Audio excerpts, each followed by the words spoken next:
Salut à tous, c'est Balthazar. Alors aujourd'hui nous nous retrouvons pour le chapitre 10 de notre petite saga sur Fire Emblem Season no Kefu, plus précisément la partie numéro 34 qui est la dernière du chapitre 10. Et tout de suite là on voit la discussion entre Monsieur Levin et sa fille Fi, tout simplement. Alors c'est vrai qu'on apprend que le gars, il est resté fidèle à sa période un petit peu jeune, c'est-à-dire que il en a un petit peu rien à foutre de tout le monde. Non, mais c'est ça le truc. Donc du coup sa fille lui reproche la mort de sa mère, du fait qu'il n'était pas assez attentif, etc. Donc c'est vrai que on peut pas trop lui donner tort. Levin c'est quand même une sorte d'esprit libre, si je puis dire. Quelqu'un qui avait un besoin de liberté terrible. Ce qu'on peut comprendre, enfin je veux dire, tout le monde peut le comprendre. Mais c'est vrai qu'après, quand vous faites des gosses, voilà, vous avez des obligations, etc.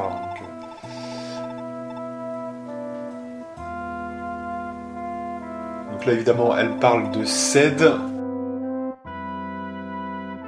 Alors ça, c'est intéressant, parce que je crois que cette discussion, vous ne l'avez qu'évidemment que si Ced et Fi, donc qui sont les fils et filles de Fury, sont finalement les fils et filles de aussi Levin, voilà.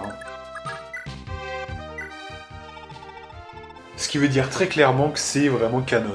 Là, on peut le dire, je crois que c'est clair. C'est rare d'ailleurs, c'est très rare que dans les Fire Emblem même récents, il n'y a rien de canon dans les récents, parce que dans les récents, on ne fait pas, soit on le fait directement, et donc du coup ça va être Lucina, et elle est parfaitement intégrée, et là vous pouvez avoir que elle, soit c'est généralement au choix, quoi.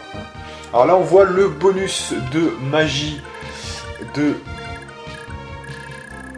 Tiny, Tiny qui effectivement a le ring, le Magic Ring. Donc Magic Ring qui lui apporte le bonus de plus 5, alors là, bon, j'ai essayé de mitiger un petit peu tout le monde. Il y avait déjà Arthur qui avait déjà son objet, c'était le plus pratique, parce que c'est vrai que lui il a beaucoup de mobilité, donc c'est très pratique. On avait un Ced, mais qui en avait pas vraiment besoin. Sans déconner, le mec il fait toujours des critiques, enfin Osef quoi, et même s'il fait un double shoot, il tue toujours son ennemi en deux coups, vous voyez, donc il n'y a aucun intérêt. Donc il fallait une unité magique qui en avait vraiment besoin, c'est tombé sur Tiny, tout simplement. Et donc en parlant de Tiny, on essaye de la faire revenir, mais j'annonce déjà direct, Tiny ne reviendra pas avant qu'on ait fini cette map. C'est un peu ça l'idée. Donc c'est dire le bordel quand même. C'est dire le bordel.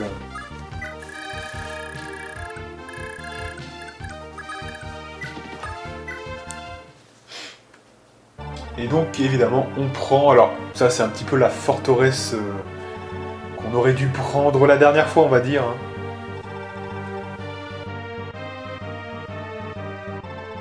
Mais comme j'avais quelques ajustements à faire, je me suis permis comme ça de ne pas le prendre. C'est souvent la raison explicite.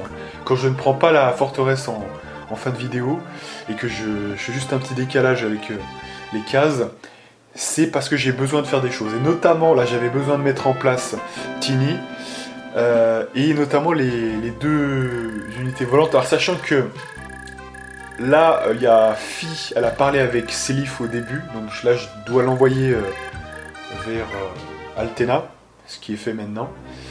Mais en réalité, quand elle parle à Seliph, elle parle plutôt à Levin, en fait. Vous voyez, parce que Levin, il n'existe pas, en fait, en tant que personnage sur la map. C'est une sorte de personnage, on va dire, roleplay, quoi, voilà. Donc du coup, ça passe par Seliph, parce qu'on imagine que Levin accompagne toujours Seliph. Tout simplement. Alors là, on voit quelque chose d'intéressant. Quand même, Arvis qui propose donc à un vieillard de prendre les gosses et de se casser le plus loin d'ici. Ce qui est très étonnant, parce que Arvis, jusqu'à présent, on l'imaginait comme le grand méchant, etc. En fait, on se rend compte que soit c'est parce qu'il a vieilli et il s'est un petit peu ramolli, soit réellement je pense que tout ça l'a un petit peu dépassé, j'ai l'impression.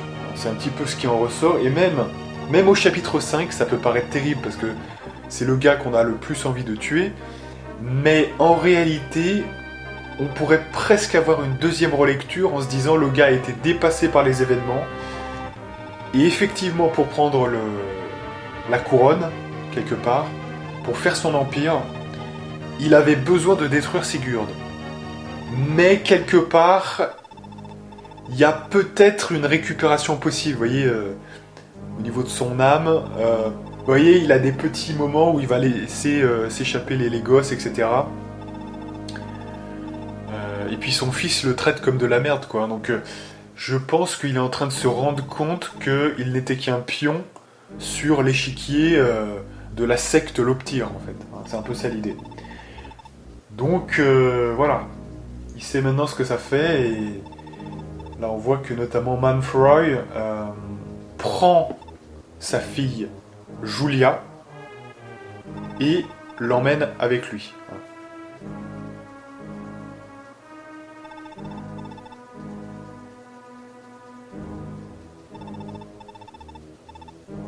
Voilà, Manfroy qui est sur la gauche et qui s'empare de Julia.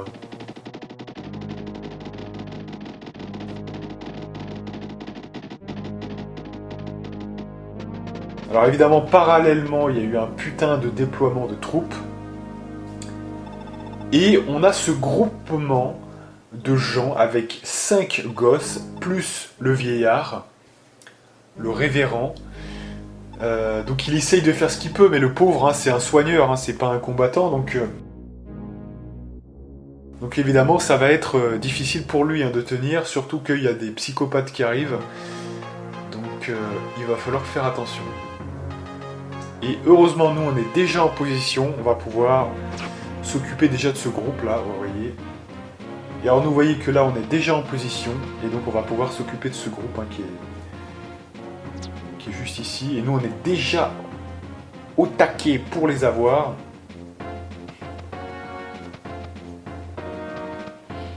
Alors attention quand même, parce qu'il y a pas mal de trucs différents, il y a de la magie, il y a des unités physiques qui peuvent attaquer 2 fois. Voilà, faites attention quand même, c'est pas non plus clé en main. C'est pas très dur, c'est pas très dur, mais ne jouez pas n'importe comment quand même. Par exemple, en isolant une unité que vous avancez trop, qui serait trop fragile, par exemple. Voilà, évitez ça. Mais sinon, bon, c'est pas très dur.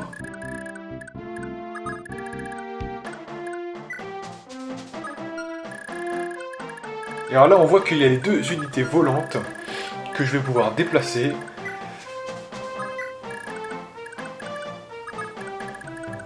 Et alors, ce qui nous intéresse globalement, c'est pas les 2 unités volantes, c'est plutôt, je dirais, Fi.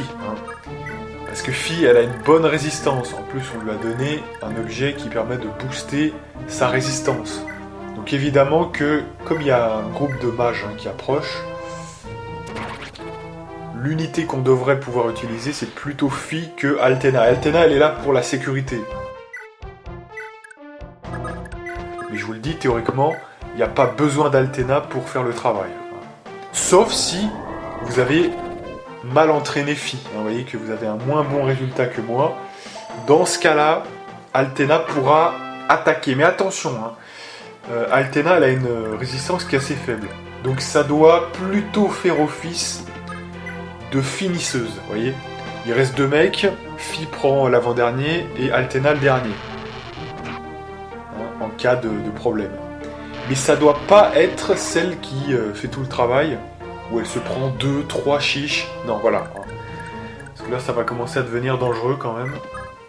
Surtout que les gars ont quand même des bons tomes, ils font mal, donc attention quand même.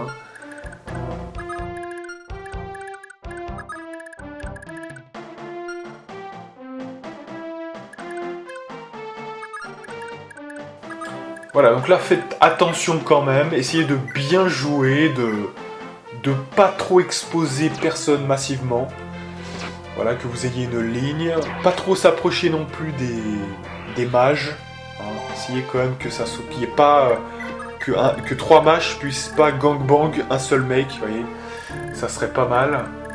Ou alors si vous exposez quelqu'un, que ce soit Sélif ou quelqu'un qui a une bonne résistance, etc.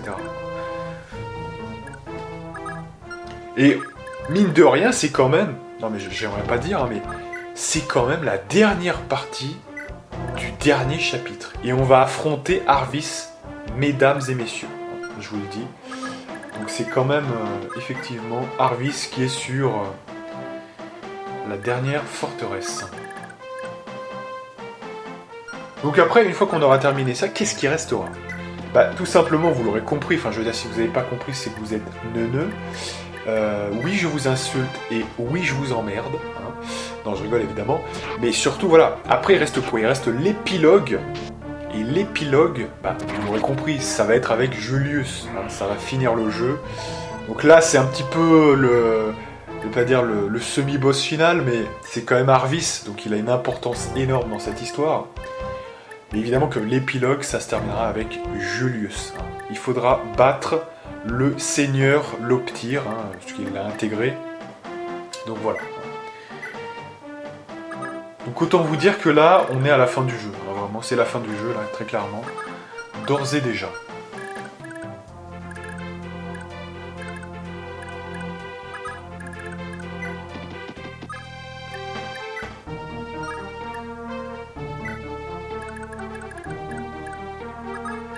Et je dois dire hein, sincèrement que, parce que là évidemment je commente en off, donc je peux vous le dire, parce que je l'ai déjà fait, j'ai eu quand même beaucoup moins de mal avec cette partie-là que...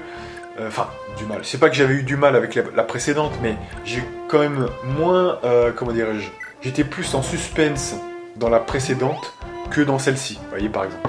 Parce que celle-ci, elle est assez... Vous voyez, bon, il y a des groupes d'ennemis, ok, mais si vous jouez bien, ça va. Et puis Arvis, je suis désolé, mais c'est pas un défi en soi, vous voyez, c'est vraiment très facile, hein. Faut quand même dire ce qui est.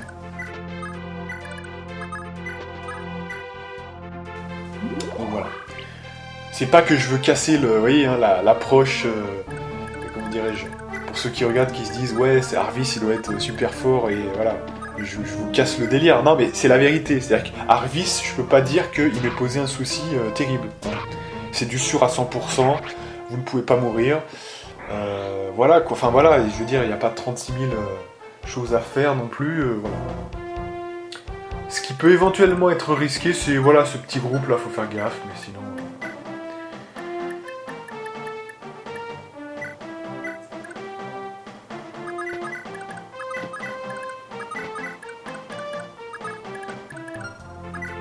Mais là, vous voyez, c'est même pas encore optimal, enfin, je veux dire, là on s'en sort parce que c'est facile, mais si vraiment on voulait...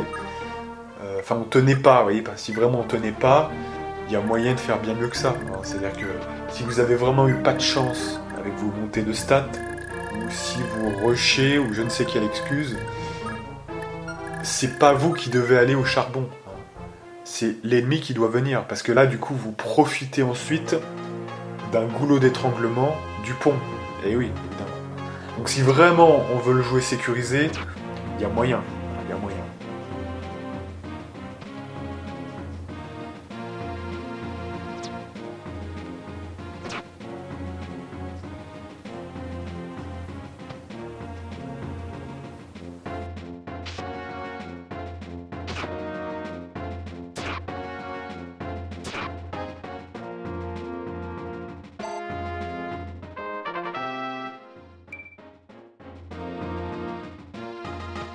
Donc là, Sélif, hein, je lui ai mis son épée qui augmente un petit peu son esquive. Enfin, qui augmente. Disons qui est l'épée qui est la moins lourde. Et donc, de ce fait, on optimise, voilà, l'esquive. Voilà, c'est plutôt comme ça qu'il faut le dire. Hein, mais bon, vous m'avez compris.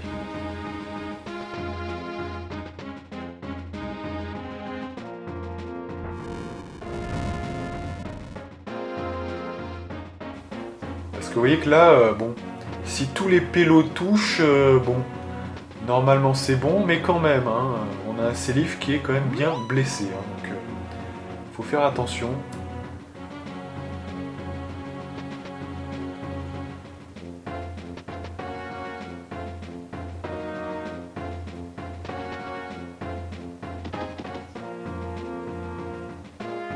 Regardez, vous voyez, 19 PV, hein, donc C'est pas non plus, on peut pas dire que ça soit la sécurité absolue, hein. Enfin voilà. Et ces Leaf, je voudrais pas dire, hein, mais il a une résistance de malade, hein, donc il a l'objet qui booste sa résistance, hein, donc objectivement parlant, c'est quand même plutôt notable. On peut pas dire que il y a rien besoin de faire et c'est bon, hein, quand même, hein, voilà.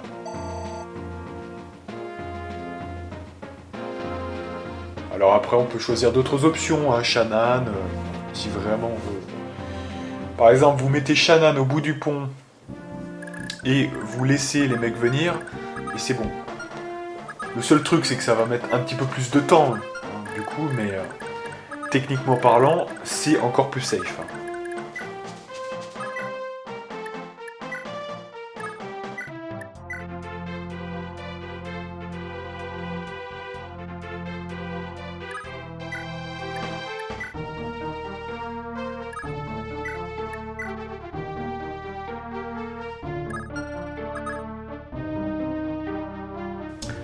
Voilà, donc quelques hésitations parce que quand même, je me dis si toutes les unités mages me touchent, je cours peut-être un risque. Peut-être. Hein. Donc je me dis, peut-être que attaquer aussi proche n'est pas une bonne idée.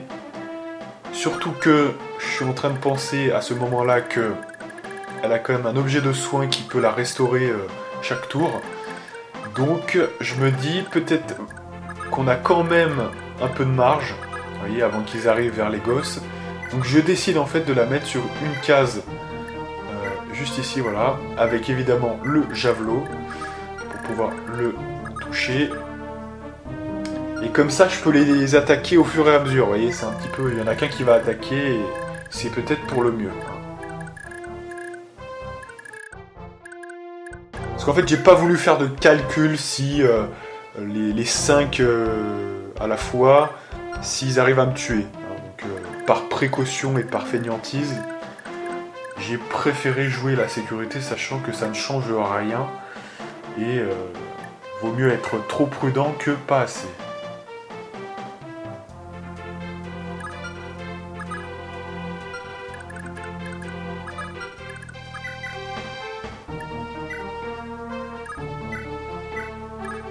Voilà, donc là j'hésite aussi un petit peu parce que c'est vrai que Leaf, il a une très bonne défense, mais il n'a pas une résistance excellente. Le problème c'est qu'il est devant là, vous voyez, et ça m'arrange que ça soit lui qui attaque, et heureusement il esquive.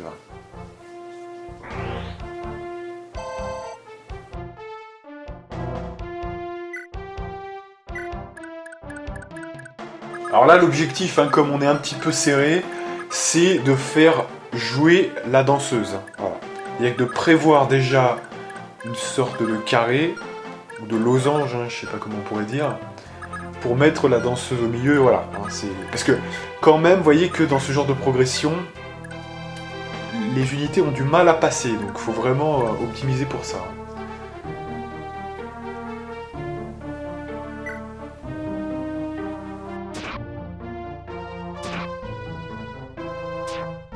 Patty, hein, qui a quand même eu un objet pour lui booster sa force.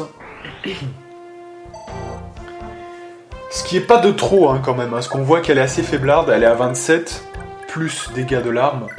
Il faut bien ça, on voit que c'est parfois pas suffisant, donc c'est pas mal. Surtout qu'elle manipule des épées, et les épées c'est plus faible hein, généralement.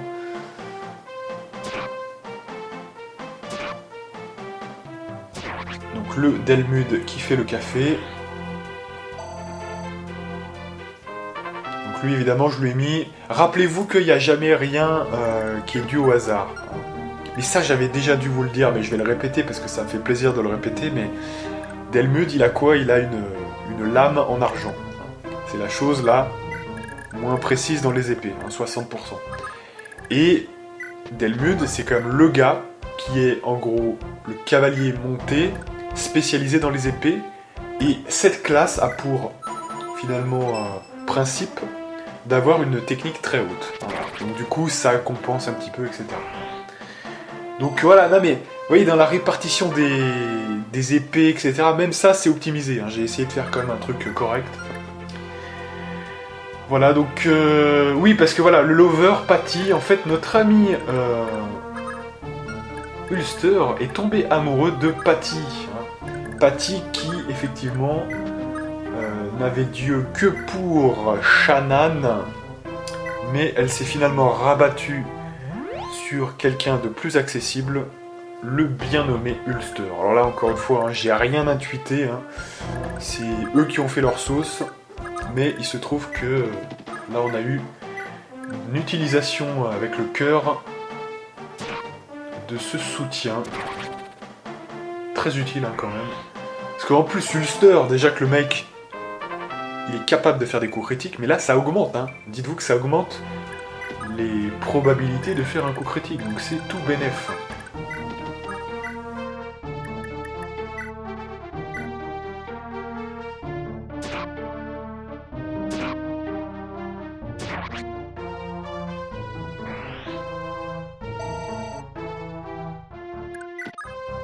Voilà, donc notre losange est déjà créé.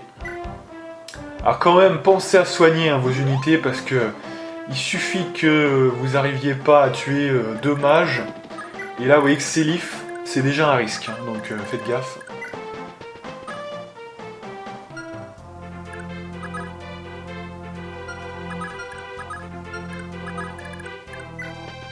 Donc, toujours partir du fond pour aller, j'allais dire vers la forme, mais pour aller vers l'avant.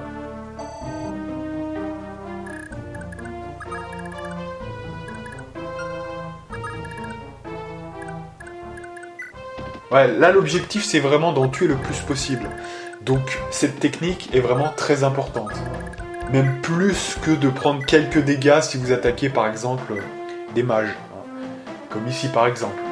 J'ai beaucoup hésité puis je me suis dit, si je le tue pas, le fait qu'il reste en présence sera dangereux, voyez. Ou en tout cas, même s'il est tué par quelqu'un d'autre, on aura une unité qui restera en plus, etc. Vous voyez, donc vaut toujours mieux quand même. Bon, la fine va prendre quelques dégâts, je crois. Mais il vaut mieux quand même le tuer. C'est quand même mieux. Donc là, j'essaye de trouver une solution, mais finalement, l'idéal, c'est quand même que Finn s'en charge. Parce que les autres, ils peuvent attaquer d'autres unités, donc c'est ça le truc en fait. Et Finn, il peut attaquer que celui-là, efficacement en tout cas. Donc allez Finn, lance-toi. Alors finalement, je décide d'utiliser la Slim Lance pour essayer de ne pas être touché, mais évidemment... Je me fais toucher, bon. C'est dommage, hein, parce que du coup j'ai mis un kill sur la Slim, alors que généralement là où il avait le plus de kills, c'est évidemment la Silver Lens, évidemment.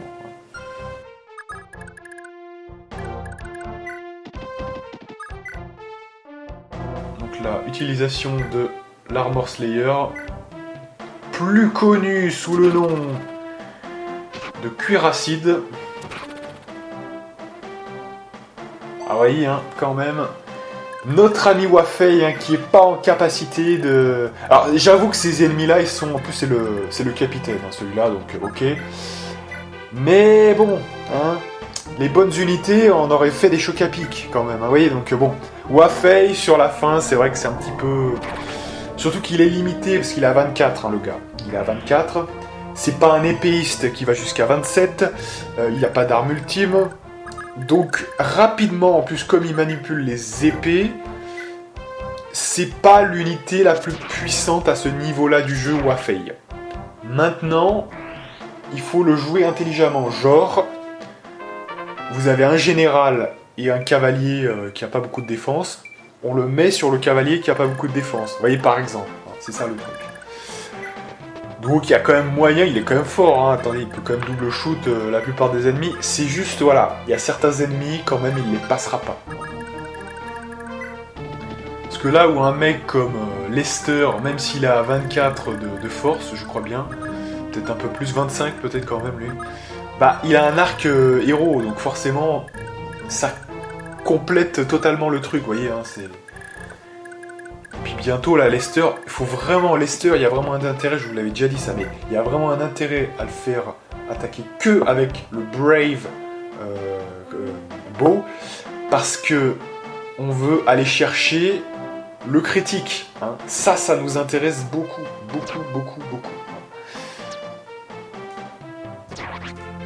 Parce qu'à ce moment-là, il attaquera 2 fois par attaque.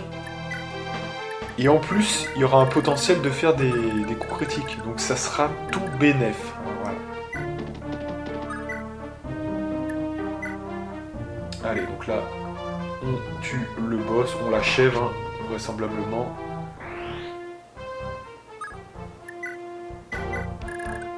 Et c'est pas fini, puisque j'avais préparé le losange. Donc, on reboot 4 pélos. Et on va pouvoir achever tout le monde, je pense. Donc, Ulster.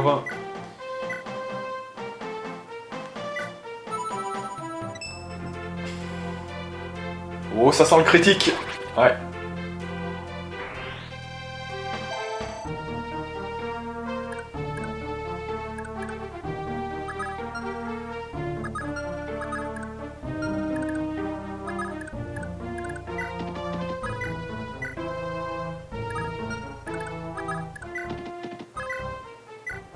Voilà, je me fais pas chier. Mistiltane et one shot.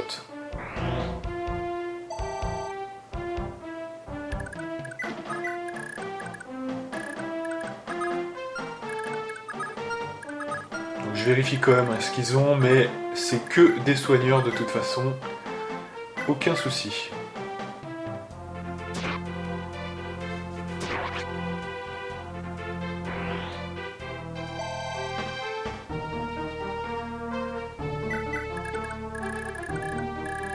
Voilà, alors de ce côté-là, il y a toujours les mages.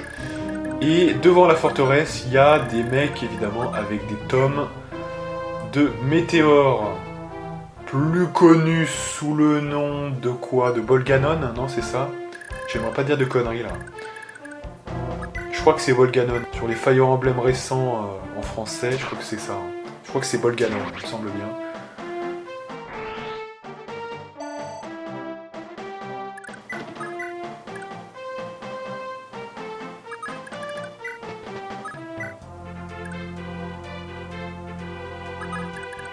Alors, vous vous demandez sans doute pourquoi notre ami Corpel fait une petite balade au bord de la mer pendant que les autres vont au charbon. Eh bien, vous comprendrez bien assez tôt. Je peux déjà dire que ça a un lien avec des discussions, évidemment. Ce qu'on a vu, alors quand on a commencé, chose que j'avais pas faite la dernière fois, Fi et Sélif notamment, ça venait de la dernière fois, parce que j'y avais pas pensé. Donc il y avait déjà ça. Et on va faire une autre conversation. Donc ici avec Corpel. Il y aura un événement caché en fin de vidéo.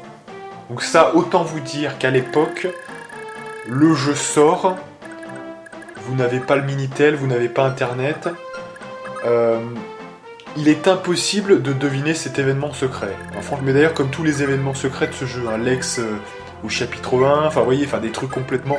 Qui va penser à amener tel personnage à telle case, vous voyez? C'est ça le truc, personne.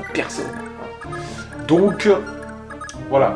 Je me dis, à l'époque, ça devait être quelque chose, quand même. Hein. Il devait passer à côté de plein de trucs. Lex, franchement, Lex, à l'époque, on peut le dire, c'était quelqu'un d'assez moyen, finalement, parce que sans son... arme fétiche, la hache héros, je me dis à l'époque, il devait valoir rien du tout. Personne ne devait le prendre à l'époque. Alors après, peut-être que dans, vous voyez, Underground, c'était connu, parce que peut-être quand même qu'il y avait des magazines spécialisés, peut-être qui renseignaient sur ça, mais déjà c'était qu'au Japon, et voilà, c'était dans les magazines... vraiment spécialisé, il y avait peut-être l'indice, voilà, penser à faire ça, etc. Moi j'avais quelques journaux comme ça, notamment Majora's Mask, j'avais acheté une sorte de truc dans une papeterie, vous voyez. Et il y avait toute la soluce complète de Majora's Mask. Donc tous les petits détails qui sont assez intéressants quand même, hein, sur le jeu, etc. Plus la soluce intégrale en fait. Donc c'était vraiment un bon truc. Bah, d'ailleurs je crois que je l'ai toujours en plus. Hein, voilà. Mais c'était un peu ce genre de journaux, vous voyez. Et c'est grâce à ça, je pense, éventuellement, que vous pouviez savoir. Et si vous aviez un pote qui avait ce genre de journaux, hein, je pense que c'est ça. Parce que tout seul comme ça, si vous aviez le jeu, je suis pas sûr que vous auriez pu deviner quand même. Hein.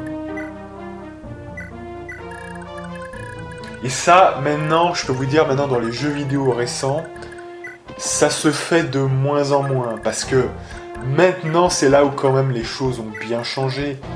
Avant, les développeurs pouvaient mettre des petits secrets ici et là pour récompenser finalement les joueurs, j'ai presque envie de dire qui cherchaient, mais même pas, vous voyez, ceux qui peut-être achetaient les magazines ou je ne sais quoi, voilà, les vrais joueurs qui connaissaient vraiment le jeu, voilà.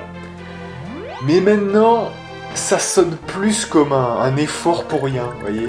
On est dans une civilisation maintenant, dans une société où j'ai l'impression que tout doit être rentable. Et c'est d'ailleurs un petit peu l'essence même du DLC. Où maintenant, même ce truc en plus, non pas que ça va vous être réservé si vous insistez, ça va vous être réservé si vous payez. Et c'est ça la différence. Alors vous pourrez me dire, oui mais Balthazar c'est le même principe. À l'époque, t'achetais le magazine pour avoir les secrets du jeu et avoir ce genre de petits bonus. Ouais, pourquoi pas, on peut l'entendre comme ça. Mais pour moi, c'est pas tout à fait la même chose, parce qu'un magazine, ça coûte quoi 2-3 euros. Maintenant, les DLC, ça peut aller jusqu'à 15 euros. Alors après, on peut débattre, hein, évidemment, mais c'est pour dire, vous voyez, quand même, hein, que les choses ont bien changé. Et ouais, c'est pas la même mentalité, quand même. Hein. Maintenant, si vous mettez du contenu caché dans les jeux, c'est que ça va repopper en DLC. Hein. Non mais ça existe, hein, on le sait. Hein. Il y a peu, dans des CD, il y avait des éléments de DLC prévus déjà à l'avance. Hein, donc c'était même pas créé après, c'était créé avant. Donc, hein. Et puis j'ai envie de vous dire, si ça fonctionne, bah, ils ont raison de continuer à le faire. Hein. S'il y a des gens pour acheter, voilà, qu'ils continuent. Hein. C'est l'offre et la demande. Hein. Qu'est-ce que vous voulez y faire ?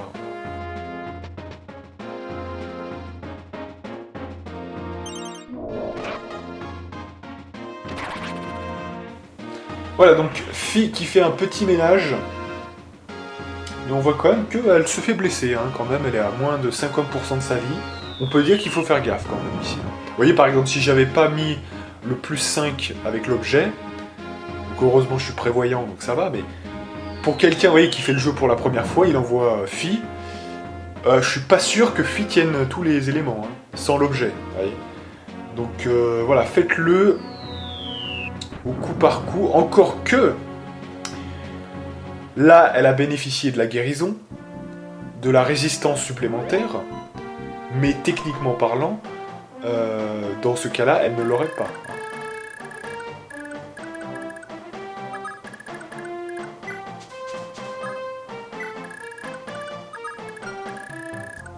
Donc là, évidemment, c'est là où Altena sera encore plus utile, évidemment.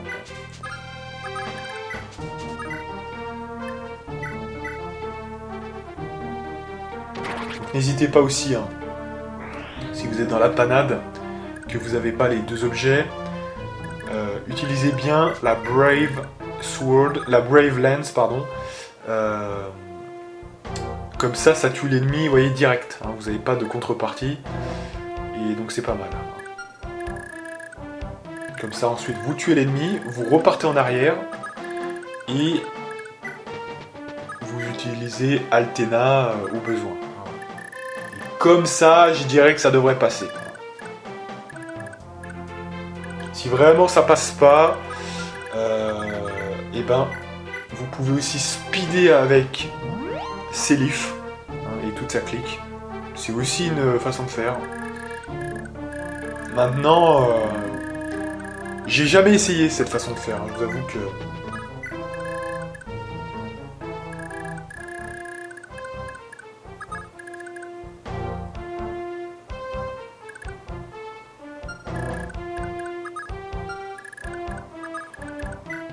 Voilà, donc maintenant, l'opération va consister à détruire un petit peu tous les mecs qui attaquent à distance avec des météores.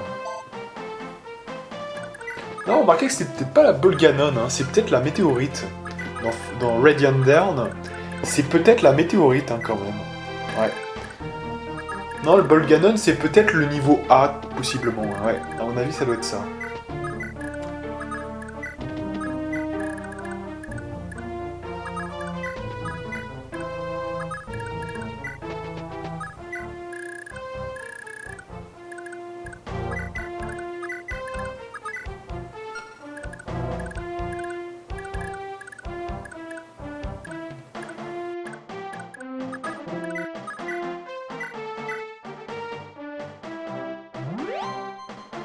Voilà, donc à partir d'ici, hein, je vous le dis, la majeure partie de l'équipe ne va servir à rien, puisque là, on doit juste s'occuper des mecs avec les météorites.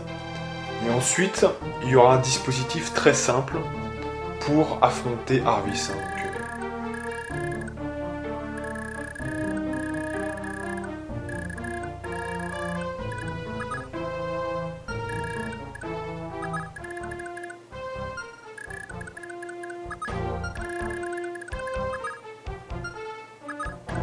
voilà, donc là en fait, je vais envoyer Sélif dans cette direction. Alors pourquoi je fais ça?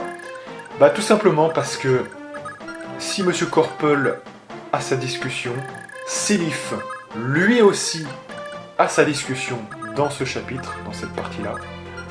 Donc je vais envoyer Sélif discuter avec le monsieur qui a veillé sur les enfants, le révérend.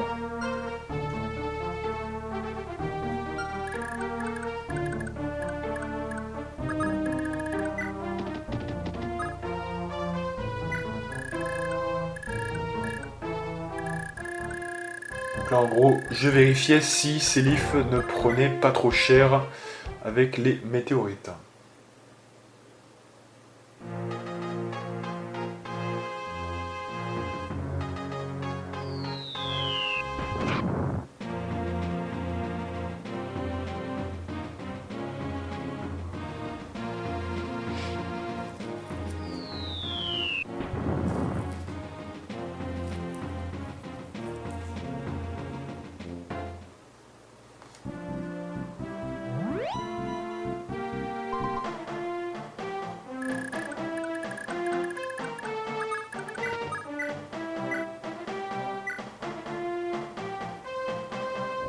Voilà, donc là, pas de problème. On prend quelqu'un qui a une bonne esquive et qui peut détruire tout le monde quasiment en un coup. Qui a une bonne résistance. Et voilà, c'est plié.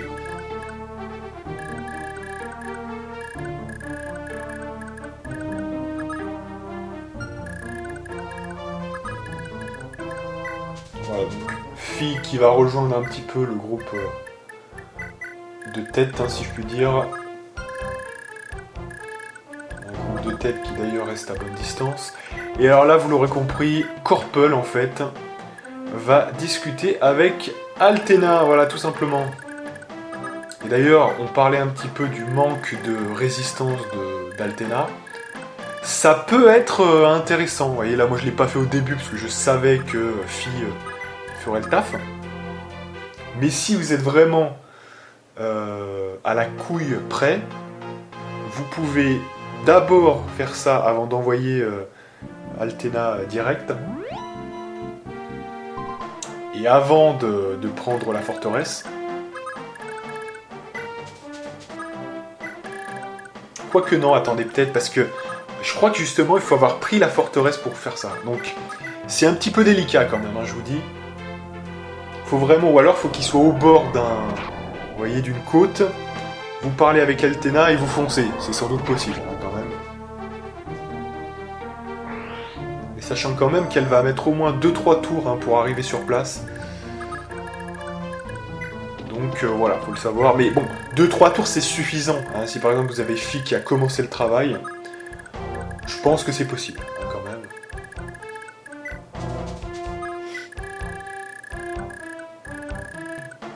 Faut se mettre vraiment juste en dessous de la zone, hein, vous voyez. où Altena doit courir. Et à partir de cette zone-là, vous descendez, vous prenez la case qui est sur le continent inférieur, la plus proche. Vous mettez Corpel et Altena. Vous prenez la forteresse avec Seliph. Et ensuite, vous parlez direct avec Altena et Corpel.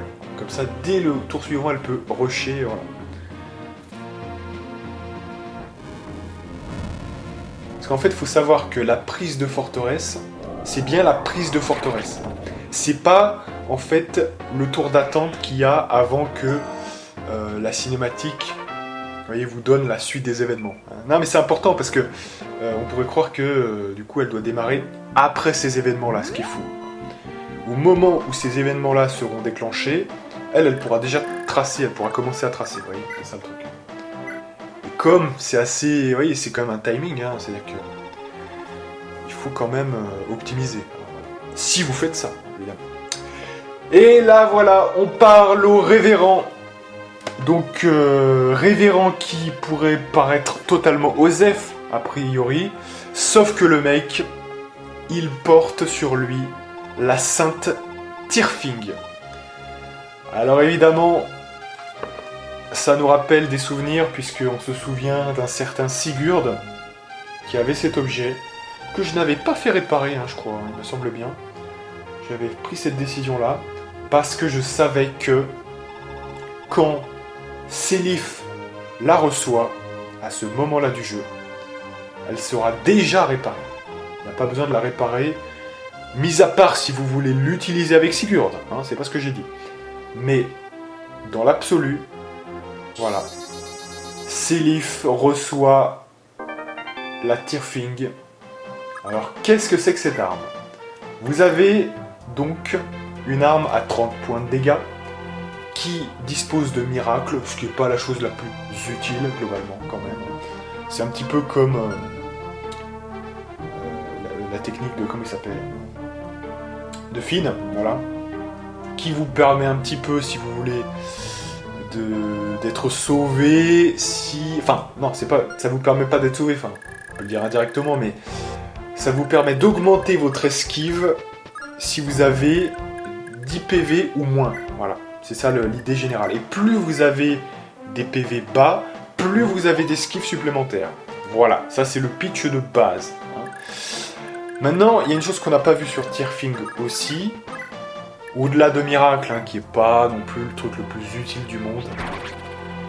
Parce que selon, encore une fois, je vais répéter ce que j'avais déjà dit sur Miracle, selon si vous avez 10 PV ou 1 PV, c'est pas la même chose. Et le problème, c'est que c'est difficile de juguler quand même le nombre de PV qui peut vous rester.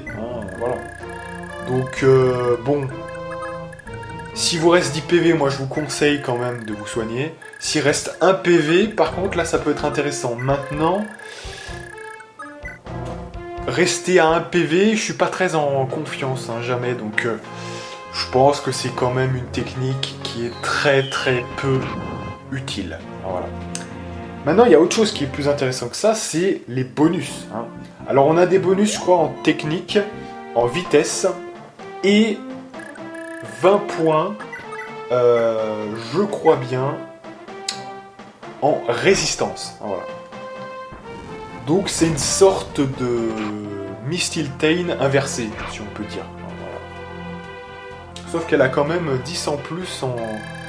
Parce qu'elle a vitesse... technique aussi, je crois qu'il y a 2 bonus 10, hein. Contrairement à toutes les autres armes, il y a 2 bonus à 10 et un bonus à 20. Donc le bonus à 20 il y a toujours été sur toutes les armes, le bonus à 10 aussi, mais le deuxième bonus à 10, je crois que c'est assez unique à Tyrfing.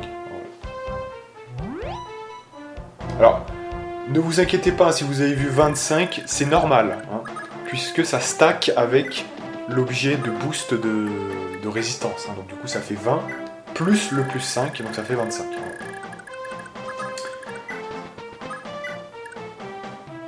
Et donc là, avec 25 de bonus, on est assez à l'aise. Hein, on est assez à l'aise. On est sur un truc où, tout à coup, c'est pas mal. Et alors là, on va faire la discussion Corpel-Altena, qui, ici, est toujours dans l'ombre clair-obscur, hein, avec Altena. On sent toujours cette histoire un peu de la difficulté, vous voyez, quand même. Hein. C'est intéressant. Rien qu'avec la musique, c'est assez fort quand même. Hein. C'est un mélange de mélancolie, de résistance à l'adversité, mais faible, vous voyez. Enfin, il y a un truc assez intéressant dans cette musique. Et en même temps de mindfuck, vous voyez. Une sorte de réflexion qu'on fait. De doute, vous voyez. Enfin, c'est intéressant comme musique, hein, franchement.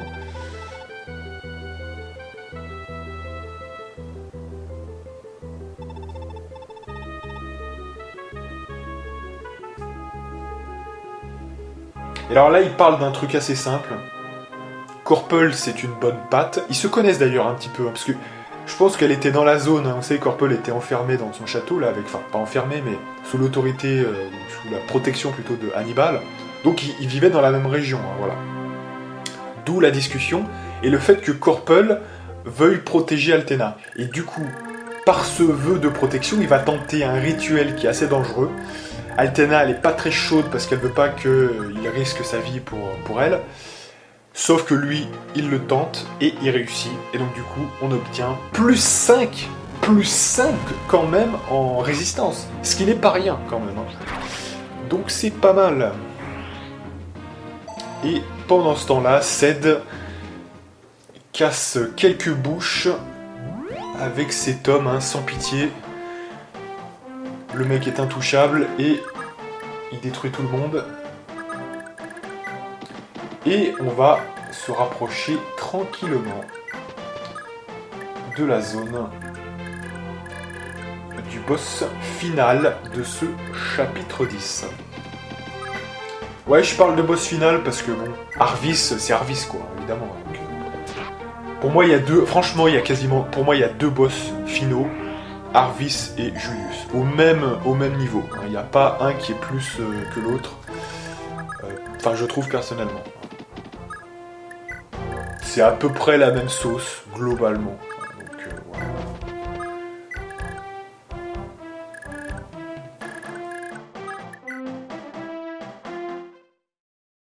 Alors là, l'idée, c'est très simple. J'ai pris la décision que ce serait Sélif, pour la symbolique, qui allait porter l'attaque sur Arvis. Je trouve que c'est trop symbolique pour s'en passer. Donc voilà. On va faire attaquer Sélif avec une configuration parfaite. Hein, je crois, on ne peut pas dire autre chose. Donc pour cette configuration parfaite, il faut Nana. Alors j'ai rajouté Delmude, mais ça ne stack pas. Hein, donc c'est un peu pour le fun, là, pour dire vraiment d'être à fond. Mais les deux capacités ne stackent pas, hein, c'est la même, c'est le charme. Je lui ai mis Sapinko qui est Lana, qui sont en couple, voilà. Et j'ai mis l'unité de soutien un petit peu à côté, la danseuse, pour le faire rejouer si besoin est, et s'il n'y a pas de risque de PV, hein, de santé. Voilà. Au bout du compte, on arrive avec 80% de chance de toucher, et vu le bordel, je peux vous dire que c'est déjà excellent. Voilà. Alors, quelles sont les techniques de Monsieur Arvis? Great Shield, Charme, qui va pas lui servir d'ailleurs, et Nihil. Donc, au niveau des coups critiques, c'est même pas la peine d'y penser, ça ne va jamais critique. Le mec attaque avec Valflamme, qui augmente son attaque, sa résistance de 10 et sa défense de 10. Donc très très bulky le gars quand même. En plus il a 30 déjà de base, hein, donc ça fait quand même 40 en défense et 40 en résistance. Donc c'est du très lourd. Mais heureusement, on a Tyrfing, hein, qui va nous aider.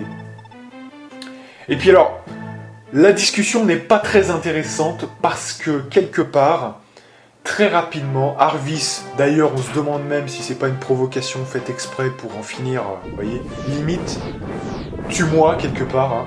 Et donc il l'insulte en disant qu'il est aussi pathétique que son père. Donc voilà, c'est vrai qu'on peut pas dire que ça soit très bénéfique pour, vous voyez, comment dirais-je, pour entamer des négociations. On sent bien que Arvis, que ce soit une volonté inconsciente d'en finir, parce qu'il en a marre, ou vraiment parce que, malgré tout, c'est quand même une sale ordure qui détestait Sigurd, on ne le sait pas. Moi je me dis qu'avec son comportement d'avant avec les gosses, ça laisse place à un petit doute quand même, vous voyez. Maintenant, bon, je sais pas. Moi je dirais qu'il provoque un peu quand même, hein. Il provoque Sélif pour vraiment qu'il y ait un combat. Surtout qu'avec les Japonais, souvent c'est comme ça. Souvent les mecs comme ça qui ont fait une belle action, ils font les cons derrière en insultant à mort, pour pousser finalement leur ennemi à se débarrasser d'eux quelque part. C'est un peu la fierté japonaise de je ne vais pas montrer que j'ai fait une bonne action juste avant. Vous voyez, c'est un peu ça. Et alors là, j'ai réactivé quand même les combats visuels parce que je pense que Arvis le mérite bien. Et donc on voit quand même la même skin que Monsieur Sigurd, donc c'est assez beau.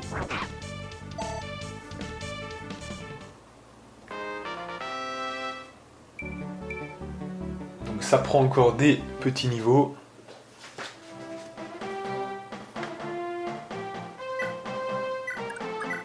Mais ça sera vite fini puisque je vais le guérir avec Mend.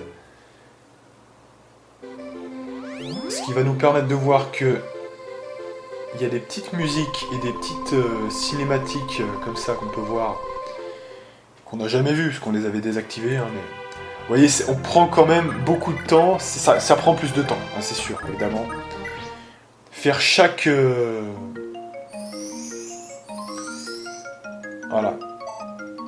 Montrer chaque action comme ça prend un petit peu plus de temps, donc c'est pour ça aussi que moi, je désactive toujours les cinématiques de combat.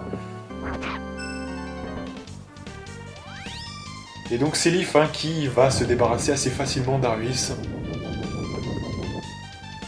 après une belle esquive. Et donc voilà, Sélif qui porte le coup final à Arvis.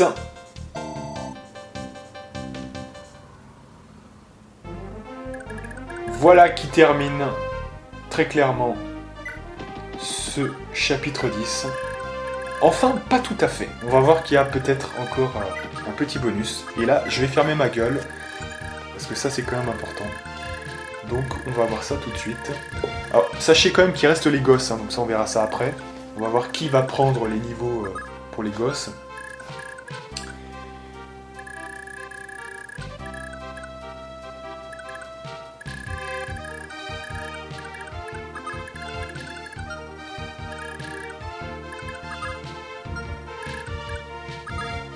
Voilà, et donc ça va être Wafei, puisque je vois que Wafei est que niveau 24, donc c'est parfait pour lui.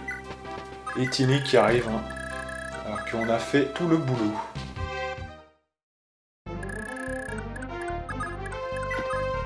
Et alors là, pour tout vous dire, non mais vous allez rire, en fait ce qui se passe, c'est que je commençais un peu à m'inquiéter, parce que je me rappelais plus de la case, vous voyez, de la case précise où il fallait aller pour Sélif, en fait. Je me rappelais juste que c'était une case au bord de l'eau, et j'avais pas pris de notes précises dans mon bold. Donc je commençais un peu à m'inquiéter, voilà, je me mettais là, voilà, ça marchait pas. Et en fait j'ai trouvé quand même, rassurez-vous, après quelques essais.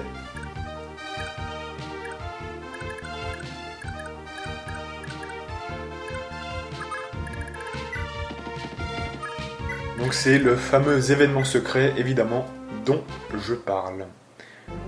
Et dont je parlais un peu avant. Et finalement, je trouve le bon endroit.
Et donc, Sélif qui reçoit le Renewal, donc qui lui permet de guérir un petit peu comme, je crois bien, j'aimerais pas dire de bêtises, hein, mais comme Fi, hein, parce qu'elle a Fi, il me semble bien. Hein. Voilà, donc petite cinématique, hein, moi qui me tire presque une petite larmichette, et notamment, je sais pas pourquoi, peut-être que c'est mon histoire personnelle, je sais pas, mais dès que Sigurd apparaît, et aussi peut-être parce que c'était le Lord de la génération 1, donc il y a peut-être plus d'impact, mais ouais, ça me tire un petit peu l'alarme hein, quand il arrive. Donc c'est vrai que... Parce que c'est triste, effectivement, c'est triste parce qu'on se souvient... effectivement de la génération 1, le fait qu'il soit mort quand même, c'est pas commun qu'un lord soit mort comme ça, et le fait qu'on le voit un peu de manière fantomatique comme ça, c'est... En plus la musique de Sigurd, quand il arrive, c'est émouvant, hein, on peut le dire, c'est émouvant, il y a quelque chose quand même de très fort. C'est pour ça que louper une cinématique pareille, moi j'ai presque envie que s'ils font un remake, ils doivent le mettre dans des postures de, voyez, de, comment dirais-je, qui soient indiquées, quoi, voyez, et que ça soit pas en mode silencieux comme ça, parce que ne pas savoir qu'il y a une telle cinématique, qui est quand même plutôt bien faite, c'est quand même dommage, hein, c'est quand même dommage.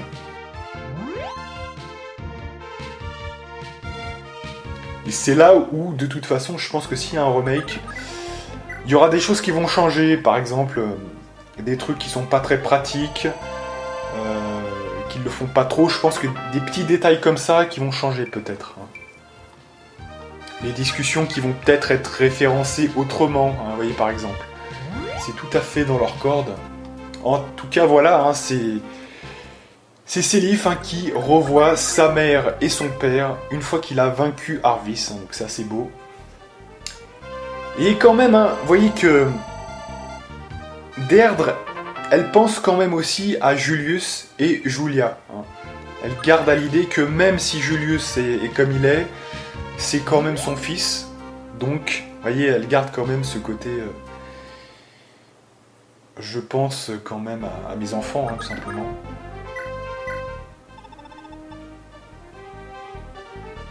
Et quant à Sigurd, c'est différent. Parce que Sigurd, il l'encourage à finir cette histoire vraiment. Donc, aller à l'épilogue pour défaire, peut-être pas tuer, mais en tout cas défaire Julius. Hein, voilà.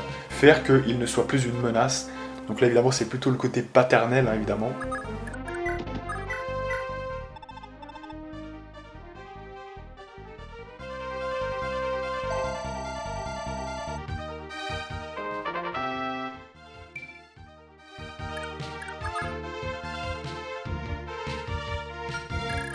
Voilà, donc notre ami Wafei qui a pris quelques niveaux hein, qui vont être très utiles quand même pour lui, parce que c'est vrai qu'il accusait un petit retard.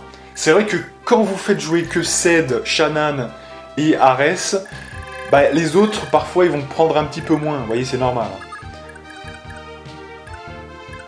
Et pourtant, c'est un cavalier, donc en plus, il a en plus ça.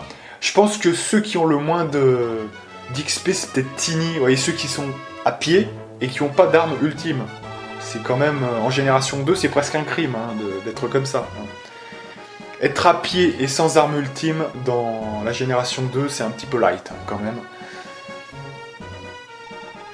Mais Tiny, j'ai l'impression de ne jamais l'utiliser. D'ailleurs, là, elle est remontée, parce que voilà, mais...